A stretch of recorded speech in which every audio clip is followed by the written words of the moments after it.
میں ہوں مدثر راجپوت. میرے چینل کو سبسکرائب کیجیے گا تاکہ آنے والی ویڈیو آپ کو مل سکے. پاکستان ایک نظریے کا نام ہے اور وہ نظریہ کیا ہے؟ لا الہ الا اللہ محمد رسول اللہ. کیونکہ جب ہم نے انگریزوں سے اور ہندیوں سے دونوں سے آزادی حاصل کی، جس دور میں یہ بر صغیر تھا، تو ایک ہی موٹیو تھا کہ ہم ایک ایسا خطہ حاصل کر لیں جس میں تمام مسلمان اپنی مذہبی آزادی کے ساتھ رہ سکیں اور اپنی عبادت کر سکیں. اور ہمارا جو نظریہ ہے وہ یہ ہے کہ تمام مسلمان، تمام پاکستان کے جو شہری ہیں وہ برابر کے حقوق رکھتے ہیں. اور وہ جو خطبہ حجۃ الوداع تھا، جس میں نبی اکرم صلی اللہ علیہ وآلہ وسلم نے کہا تھا کہ کسی گورے کو کالے پر، کسی کالے کو گورے پر کوئی فضیلت حاصل نہیں، کسی عربی کو اجمی پر یا اجمی کو عربی پر کوئی فضیلت حاصل نہیں. ہاں، اگر کوئی برتری حاصل ہے وہ صرف اور صرف تقوی کی بنیاد پر ہے. تو اللہ تعالیٰ نے رمضان المبارک کے مہینے میں ہمیں 14 اگست 1947 کو یہ ملک اور یہ قیمتی تحفہ پاک سرزمین ہمیں دی، جس پر ہمیں اللہ تعالیٰ کا جتنا شکر ادا کریں وہ کم ہے. لیکن اس کے ساتھ ساتھ ہم نے یہ بھی سوچنا ہوگا کہ اس کے لیے جن مسلمانوں نے، جن بزرگوں نے، جن ماؤں نے، جن بہنوں نے قربانیاں دیں، ان کے پیچھے کوئی تو منظر ہوگا، کوئی تو تصویر ہوگی، کوئی تو سٹوری ہوگی، کوئی تو کہانی ہوگی، کوئی تو قصہ ہوگا، جس کے لیے تمام مسلمانوں نے قائد اعظم محمد علی جناح کی ایک آواز پر لبیک کہا. اور مجھے وہ واقعہ جب میں پڑھ رہا تھا تو مجھے بڑا آنکھوں میں آنسو آ گئے کہ جس وہ انگریز جو مورخ لکھتا ہے کہ لاہور میں جب قرارداد لاہور منظور ہوئی تو میں ایک دھوتی باندھے ہوئے، جس کو ہم تہمت بولتے ہیں، باندھے ہوئے اور سر پہ بڑی پگڑی پہنے ہوئے بندے کے پاس گیا. وہ بزرگ تھے، داڑھی رکھی ہوئی تھی. تو میں نے ان سے پوچھا کہ آپ قائد اعظم محمد علی جناح کی تقریر سننے آئے ہیں؟ انہوں نے کہا جی. تو میں نے انہیں کہا کہ وہ تو انگلش میں تقریر کرتے ہیں، تو آپ کتنے پڑھے ہوئے ہیں؟ انہوں نے کہا میں بالکل ان پڑھ ہوں. تو پھر آپ کو کیا سمجھ آئی؟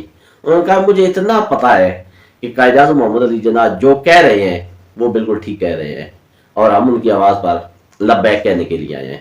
یہ وہ جذبہ تھا، یہ وہ حقیقت تھی، یہ وہ سٹوری تھی جس کے لیے پاکستان بنایا گیا. اور ان بزرگوں کی محنت، مشقت، تکالیف کی وجہ سے ہمیں یہ ملک مل گیا. اور اتنا خوبصورت ملک شاید ہی دنیا میں کہیں ہو، جہاں دریا، سمندر، پہاڑ، کیٹو جیسے پہاڑ جس میں برف باری ہوتی ہے، صحرا، کیا نہیں دیا اللہ تعالیٰ نے ہمیں. 4 خوبصورت ترین موسم، یہ اللہ تعالیٰ کی عطا کردہ نعمتیں ہیں جو کہ اللہ تعالیٰ نے ہمارے ایک ہی ملک میں عطا کی ہیں. تو ہمیں جس پر اللہ تعالیٰ کا شکر ادا کرنا چاہیے. اور تمام یہ 4 صوبے مل کر یہ جو ایک اکائی بنتی ہے، ایک جسم بنتا ہے. جسم میں کہیں بھی کوئی تکلیف ہو تو پورا جسم محسوس تکلیف کرتا ہے. اسی طرح پاکستان کے کسی حصے میں بھی کہیں بھی کوئی مسئلہ درپیش ہو تو ہمیں تمام مسلمانوں کو، تمام پاکستانیوں کو دکھ درد میں شریک ہونا چاہیے اور تکلیف محسوس ہونی چاہیے. اس کے ساتھ اس ملک میں اقلیتوں کے برابر حقوق رکھے گئے، تمام لوگوں کو مذہبی اور شخصی آزادی دی گئی. تو یہ پاکستان کے آئین میں ہے. تو پاکستان جو میرا آج کا ٹاپک تھا کہ پاکستان ایک نظر میں، تو ایک نظر میں تو اتنی خوبیاں ہیں پاکستان کی کہ جن پر ہم ایک ہی لیسن میں، ایک ہی ویڈیو میں، ایک لیکچر میں ہم احاطہ کرنا ممکن نہیں. اس چیز چند میں گنوا سکتا ہوں جس میں ہمارے ملک میں جو سب سے بڑی یعنی حکمرانی ہوگی وہ اللہ تعالیٰ کی ذات کی ہوگی. ہمارے پاس جو آئین ہے وہ سب سے بڑی جو ہے وہ قرآن مجید اور احادیث کا ہے، اور پھر 73 کا آئین ہے. اس کے ساتھ ساتھ جس میں تمام مسلمان جو ہیں وہ برابر کے حقوق رکھتے ہیں. تمام پاکستان کے شہری، چاہے وہ ہندو ہوں، مسلم ہوں، کرسچین ہوں، کچھ اور ہوں، ان کے حقوق رکھے گئے ہیں. تو اللہ تعالیٰ نے اتنا خوبصورت ملک دیا ہے. آپ گلگت میں جائیں تو آپ دنیا بھول جاتے ہیں. آپ کراچی میں جائیں تو آپ کو ایک الگ دنیا نظر آئے گی. آپ پنجاب میں آئیں آپ کو الگ دنیا نظر آئے گی. آپ دیہاتوں کا رخ کریں ایک الگ پرسکون جگہ نظر آئے گی. اگر آپ کہیں اور بڑے شہروں میں جائیں تو वहाँ अलग दुनिया नजर आएगी। तो ये देखिए कितना एक मुख्तलिफ सकाफ़तों का मजमूआ है हमारा मुल्क। तो ये अल्लाह ताला का हमारे पर खसूसी करम है। तो हमें उस करम का शुक्र अदा करने के लिए अपने मुल्क के साथ मोहब्बत का इजहार करनी चाहिए, अपने मुल्क के साथ वफादारी और बेहतरीन किस्म की हम जो मुल्क को अपनी सर्विसेज फराम कर सकें वो करनी चाहिए। हम चाहे किसी भी शोबे में हों, एजुकेशन में हो, हेल्थ में हो, जुडिशरी में हो, पॉलिटिशियन हो, मजदूर हो, कोई भी हो हमारे पास शुबा हो, तो सबसे मुकद्दम जो हमें रखना पड़ेगा वो हमें अपने मुल्क को रखना पड़ेगा, मुल्क के आइन को रखना पड़ेगा, मसावी हकूक़ का ख्याल रखना पड़ेगा, पड़ोसियों का ख्याल रखना पड़ेगा। यानी इस्लाम ने जो जो चीज़ें हमें बताई हैं, क्योंकि ये मुल्क इस्लाम के नाम पर ही कायम हुआ और फिर 1973 का आइन है वो भी उसमें वही दफ़ात शामिल है। तो अल्लाह ताला ने जो हमें ये मुल्क दिया है इसकी हमें कदर करनी चाहिए और उस कदर के साथ साथ हमें अपने मुल्क के लिए कुछ ना कुछ कुर्बानी देना पड़ेगी। हमें ये तो सोचना पड़ेगा ना, हम ये तो उंगली उठा सकते हैं कि आपने क्या किया, आपने क्या किया, आपने क्या किया। कभी हमने सोचा है कि मैंने इस मुल्क के लिए क्या किया, मैंने कौन सी कुर्बानी दी। अगर मैं टीचर हूँ तो मैं अगर पढ़ाता हूँ तो उसकी पे भी तो लेता हूँ, लेकिन अगर मैं उसमें 2 घंटे एक्स्ट्रा देता हूँ, आधा घंटा एक्स्ट्रा देता हूँ, तो ये मुल्क की खिदमत है। ये आपका ज़मीर जो है, आपको ज़मीर को खुश करने के लिए बेहतरीन चीज़ है। तो अपनी सर्विसेज अपने मुल्क के लिए भी कुछ दें, सारी चीज़ें पैसे के लिए नहीं करें। तो अल्लाह ताला ने चाहा तो इंशाल्लाह हमारा मुल्क तरक्की करेगा, हमारा मुल्क बढ़ेगा और कौमों की ज़िंदगियों पर मुश्किल मरले आते हैं लेकिन वो गुजर जाते हैं। अगर जिंदा कौमें हों वो आगे बढ़ जाती हैं। आप जापान की मिसाल लें, जहाँ एटम बम गिरा लेकिन उस मुल्क ने अब एटम बम पर रोना नहीं रोया, वो आगे बढ़े। हिरोशिमा और नागासाकी मुकम्मल ख़त्म हुए जो शहर उनके बड़े शहर थे, लेकिन नए सिरे से उन्होंने काम शुरू किया। वो कहाँ चले गए?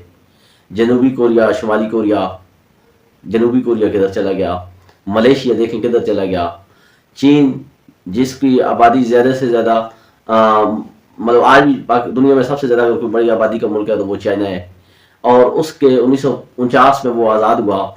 उससे पहले उसकी कोई इतनी अच्छी हकीकत नहीं थी। वजह ये थी कि वहाँ पे कोई डिसिप्लिन नहीं था, कोई लीडर नहीं था, कोई सिस्टम नहीं था। लेकिन मौज़े तंग ने आकर उस मुल्क को लीड किया और फिर एक मुसलसल और मुस्तकिल मिजाजी के साथ वो कौम तरक्की करते करते आज सुपर पावर है या सुपर पावर बनने के करीब है। फिर जिनके साथ हम अलग आज़ाद हुए कि हम 14 अगस्त 1947 को हम आज़ाद हुए, 15 अगस्त 1947 को भारत आज़ाद हुआ। तो अब भारत कहाँ चला गया और हम कहाँ रह गए? फिर 1971 में हमसे बांग्लादेश अलग हुआ। आज बांग्लादेश किधर जा रहा है, हम कहाँ जा रहे हैं? तो ये जो तमाम मिसालें हैं, मलेशिया की मिसाल ले लें, तो ये तमाम मिसालें हमारे लिए हैं। हमें दुनिया पे नज़र तो दौड़ानी चाहिए, जो दुनिया का नक्शा है उस पर देखना तो चाहिए कि कौन सा मुल्क कब आज़ाद हुआ, तो वो अब कहाँ खड़ा है। अच्छा, वो वहाँ क्यों खड़ा है, कैसे खड़ा है, क्यों और जो कैसे है ना, ये हमें तारीख में से कुछ ना कुछ हमें मिलेगा। हमें पढ़ना पड़ेगा कि उस मुल्क में, उन लोगों में, उन लीडर्स में कौन सी ऐसी खूबियाँ थीं जो उनके मुल्क को बहुत आगे लेकर चले गए, और हमारे पास ऐसी कौन सी खामियाँ और नाकामियाँ हैं जिनकी वजह से हम पीछे रह गए। लेकिन मायूस नहीं होना। पाकिस्तान जिंदाबाद, इंशाअल्लाह जिंदा कौम है, इस्लाम के नाम पर आए हैं, अल्लाह ताला का हम पर करम है, नबी अकरम सल्लल्लाहु अलैहि वसल्लम के हम नाम लेवा है, तो इंशाअल्लाह अल्लाह हम पर करम फरमाएगा। लेकिन उस कर्म को हासिल करने के लिए हमें तारीख से सबक हासिल करने के बाद हमें आगे बढ़ना पड़ेगा। अगर हम आगे नहीं बढ़ेंगे, माजी को छोड़कर हमें आगे जाना पड़ेगा, हमें ज़ाती मफादात को बस से पुष्ट डालना पड़ेगा, तब जाकर हम आगे जा सकते हैं, तब जाकर हम मुल्क को तरक्की से और मुल्क को कामयाबी से हमकनार कर सकते हैं। और इंशाअल्लाह वो वक्त दूर नहीं जब हमारा मुल्क भी तरक्की याफ्ता ममालिक में शामिल होगा। बस थोड़ी सी बेदारी की लहर की ज़रूरत है और ये तमाम मसाइल ख़त्म हो जाएंगे जब हम एक कौम बन जाएंगे, जब हम एक ताकत बन जाएंगे, जब हम एक तमाम ज़ाती मफादात से हटकर एक यकजा दो कालब तमाम सूबों की जो इकाइयाँ हैं, तमाम दोस्त, तमाम अहबाब, तमाम पॉलिटिशियन, तमाम अदारे, इस तरह हम जब एक हो जाएंगे तो इंशाअल्लाह हमारा मुल्क फिर तरक्की करेगा। یہ جو آج ہمیں مسائل نظر آ رہے ہیں یہ پھر مسائل نہیں ہوں گے، انشاءاللہ یہ بہت جلد ختم ہو جائیں گے۔ تو اللہ تعالیٰ ہمارا اور ہمارے ملک کا حامی ناصر ہو، اور دعا ہے کہ اللہ تعالیٰ جلد از جلد ہمارے ملک کو ترقی یافتہ قوموں میں، ترقی یافتہ ملکوں میں شامل کرے۔ اللہ تعالیٰ ہماری دعائیں قبول کرے۔ پاکستان زندہ باد۔